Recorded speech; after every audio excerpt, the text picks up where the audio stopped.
और किसी को भी नुकसान नहीं करते। इनफैक्ट सबको अल्हम्दुलिल्लाह सेहतमंद है। अच्छा जी। और 90 इयर्स तक मतलब उनके अब्बा दादा जान रहे हैं जी। और हाल फिलहाल में उनका एक्सपायर हुआ है जी। और 4 फादर्स में हर कोई इस्तेमाल करते ही है। पापा उनके फिलहाल यूज करते ही हैं और इस बात का वो दलील देते हैं कि वो खैनी जो है वो सलाइवा में डिजोल्व नहीं होता है और ये नुकसान भी नहीं करता है सेहत को।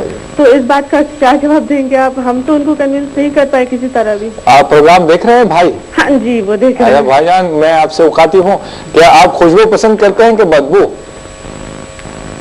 इंसान की फितरत में दाखिल है कि इंसान अच्छी चीजों की तरफ ज्यादा माइल होता है, बुरी चीजों से उसकी फितरत, उसका नफ्स उसे दूर ले जाता है।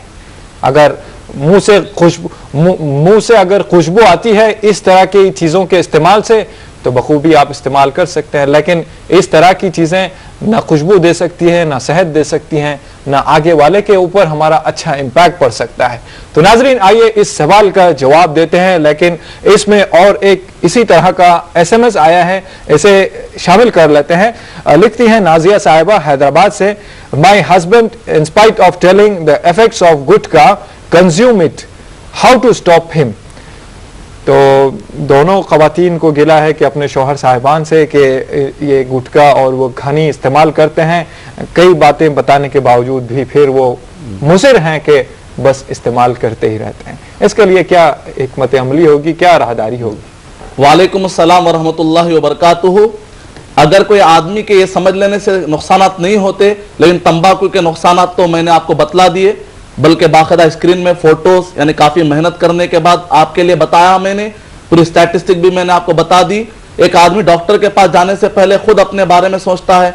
एक इंसान को अपनी बुराई अच्छी लगती है और जहां तक ये है कि सबसे पहले 14वीं सदी ईस्वी के दरमियान में हशीश, गांजा, चरस, ये जितने भी अफ्यून, ये सारी चीजें शुरू हुई हैं। 702 लगभग 702 में अल्लामा इब्ने तैमिया रहमतुल्लाह अलैह के जमाने में सबसे पहले फतवा पूछा गया तो उन्होंने कुरान और हदीस की रोशनी में इसको हराम करार दिया। जितने भी नशीली चीजें होती है, नुकसान वाली चीजें होती हैं, किसी में बो आती है, किसी में बदबू नहीं आती है, लेकिन नुकसान सब में होते हैं। नबी अकरम सल्लल्लाहु अलैहि वसल्लम ने प्याज के अंदर थोड़ी सी ऐसी बो होती है जो पसंद नहीं आती, प्याज और लहसुन, अगरचे के वो हलाल है, कहा कि जब अगर वो खाएं तो बदबू वो बो लेकर मस्जिद को ना आए, लेकिन जो हराम है या मकरूह है उसकी खुशबू लेकर या बदबू लेकर जो लोग मस्जिद को आते हैं, फरिश्तों को नुकसान पहुंचाते हैं, दूसरों को तकलीफ पहुंचाते हैं, ये इस्लामी एतबार से सही नहीं। ऐसे तो रास्ते का पड़ा हुआ कांटा भी उठाकर रखने के लिए कहा गया है। बहुत सारे हुकूकुल इबाद से मुताल्लिक अल्लाह के रसूल सल्लल्लाहु अलैहि वसल्लम ने हिदायतें दी हैं, लेकिन हम है कि उनकी हिदायतों को पामाल करते हैं और दूसरे भाइयों के हक भी तल्फ करते हैं। अल्लाह महफूज रखे, कम से कम अक्ल होती तो इतनी सी चीजें जान लेते हैं। तो मदनी साहब, इस सिलसिले में हमने ये बात की है, आइए चलते हैं अब एक मुख्तसर से वक्फे की जानिब। नाजरीन, इस उम्मीद के साथ आप हमारा प्रोग्राम देख रहे होंगे, यकीनन यह प्रोग्राम गिरा गुजर रहा होगा उन हजरात पर जो इसमें मुलविस है, लेकिन थोड़ा सा संजीदगी से सोचे और थोड़ा सा तदब्बुर से सोचे तो इंशाअल्लाह ये बातें सब गिरा नहीं गुजरेगी। आपकी खुशगवार जिंदगी सारे आलम की खुशगवार जिंदगी का जामिन बनेगी। तो मिलते हैं नाजरीन एक मुख्तसर से वक्फे के बाद। नाजरीन, वक्फे के बाद फिर से आपका खैर मकदम है प्रोग्राम आप और हम में। नाजरीन, आइए इस वक्फे के बाद पहले कॉलर से बात करते हैं, देखते हैं इनका क्या सवाल है। हेलो हेलो, अस्सलाम वालेकुम। जी वालेकुम अस्सलाम मोहतरम। मेरा नाम दिलावर खान है, मैं पुणे से महाराष्ट्र से बोल रहा हूँ। जी दिलावर खान साहब, बताइए। वैसे बता दिया कि मतलब पान नहीं खाना चाहिए, लेकिन पान तो मतलब पान में तो तंबाकू नहीं होती। अच्छा जी, तो क्या वो जायज है? और दूसरा सवाल ये था मेरा कि जैसे हम लोग योगा के लिए जाते हैं जी, तो योगा तो एक्सरसाइज होता है, तो उसमें लेकिन ये लोग कुछ मतलब श्लोक वगैरह बताते हैं जी, तो वो करना कहाँ तक जायज है? अच्छा। या नहीं पढ़ना चाहिए श्लोक?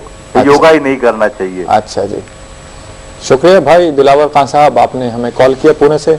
मदनी साहब, पान में तंबाकू नहीं होता है, पान में तंबाकू नहीं होता है ये बात अधूरी है। तंबाकू भी होता है, खिमाम भी होता है और भी कई चीजें होती है, और सादा पान भी होता है। जो सादा पान खाते हैं वो तो खाते हैं, एक तरह की इफादियत भी बताई जाती है उसमें, और जो जर्दे से खाते हैं या तंबाकू से खाते हैं ये तो मुज़िर ही है। इससे मुताल्लिक आप बताएं, वजाहतें करें। और भाई ने जो कहा है योगा से मुताल्लिक बातें हैं। वालेकुम अस्सलाम वरहमतुल्लाहि वबरकातुहू। बजाते खुद पान को हराम कहने की कोई दलील नहीं है। जहां तक अगर उसमें तंबाकू मिल जाए, कोई भी ऐसा नुकसानदेह चीज मिल जाए तो बराबर रुकना चाहिए। नुकसानदेह चीजों को इस्तेमाल करके खुदकुशी करना स्लो पॉइजन के जरिए से, और उसके पर लिखा हुआ भी है it is injurious your health, आपके नुकसान पहुंचाने वाला है। कोई आदमी 1-2 दिन की बासी ब्रेड नहीं खाता है क्योंकि कहता है भाई मुझे नुकसान होगा, लेकिन लोग सिगरेट पीते हैं क्योंकि हीरोज पी रहे हैं या डेवलप कंट्री वाले पी रहे हैं।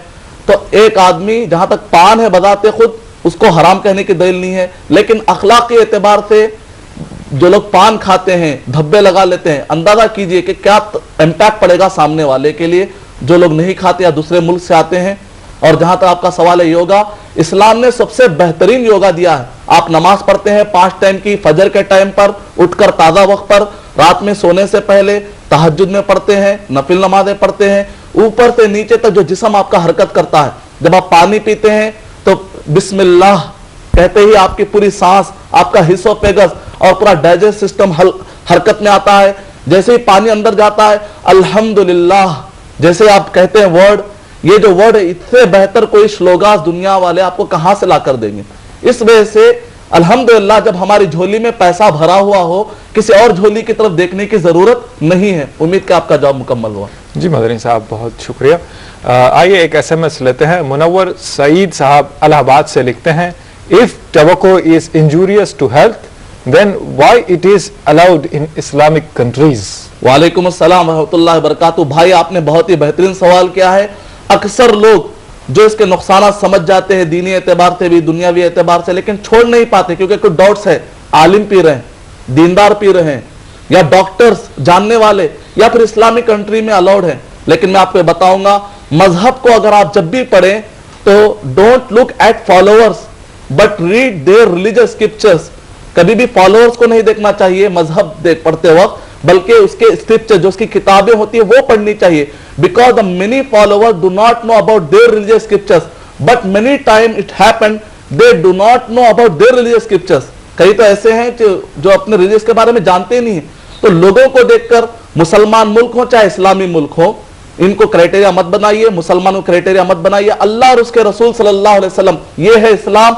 नबी अकरम सल्लल्लाहु अलैहि वसल्लम और सहाबा के तरीके के मुताबिक जो मेथोडोलॉजी है उसको कुरान और हदीस के मुताबिक समझना, कुरान और हदीस को नबी और सहाबा के तरीके के मुताबिक समझना, यह है इस्लाम। उम्मीद का आपका जवाब मुकम्मल हुआ। शुक्रिया मदनी साहब। आइए एक कॉलर को शामिल करते हैं प्रोग्राम में, देखते हैं इनका क्या सवाल है। हेलो हेलो अस्सलाम वालेकुम। जी वालेकुम अस्सलाम। आपको भी बहुत बहुत सलाम। जी वालेकुम अस्सलाम। ये साहब देखिए जो आजकल जो हमारे दोस्त है ये महल्ले में हो या मार्केट में हो, ये 4-4, 5-5 सर्कल बना के जो सिगरेट पीते हैं। हाँ जी। और हम भी ऐसा उधर से जाना आना रहता हमारा भी। जी जी। ऐसा कंपटीशन में धुआं उड़ाते हैं, कुछ बोले तो फिर लड़ाई झगड़ा होता है। सही बात है। तो ये तो दूसरों को भी नुकसान है, खुद उनके लिए भी नुकसान है। जी जी। तो इसके बारे में कुछ मदनी साहब फरमाए तो न्यू जनरेशन के लिए। जी अल्लाह उन दोस्त अहबाब की जवानियों को सलामत रखे जो अपने आप को कमजोर, अपने आप को दागदार बना रहे हैं। तो उनका जनरेशन कैसा होगा, एक बार अगर संजीदगी से सोच ले तो फिर सिगरेट को हाथ लगाने की जरूरत तक ना करें। मदनी साहब इस बारे में क्या कहते हैं? वालेकुम अस्सलाम वरहमतुल्लाहि वबरकातुहू। डॉक्टर अगर इंजेक्शन देता है तो तकलीफ होती है, डॉक्टर अगर कड़वी गोली देता है तो हजम करने के लिए तकलीफ होती है, लेकिन वही चीजें फायदामंद है तो आपको खाना पड़ेगा। अगर हमारी बातें नौजवानों को, बहुत सारे नौजुबिल्ला बात खवातीन को भी तकलीफ गुजर रही होगी, लेकिन हमारी इन बातों में आपके मुस्तकबिल की सेहत है। हम हमारे लिए, आपके लिए तड़प रहे हैं, आपकी फिक्र कर रहे हैं, इतनी मेहनत करके मजहबी एतबार से हर एतबार समझाने की कोशिश कर रहे हैं। तो आपस में, लेकिन किसी को ऐसे ना समझाए कि लड़ाई हो जाए। समझाने का मकसद होता है लड़ाइयां खत्म हो, समझाने का मकसद ये होता है कि लड़ाइयों को बढ़ाया जाए। तो आपके समझाने के अंदाज में भी आपको परिवर्तन लाना चाहिए। डेवलप कीजिए, तरीके सीखिए हिकमत के साथ। सूरह नहल सूरह नंबर 16 आयत नंबर 125 हिकमत के साथ बुलाइए, अच्छे अंदाज में बताइए।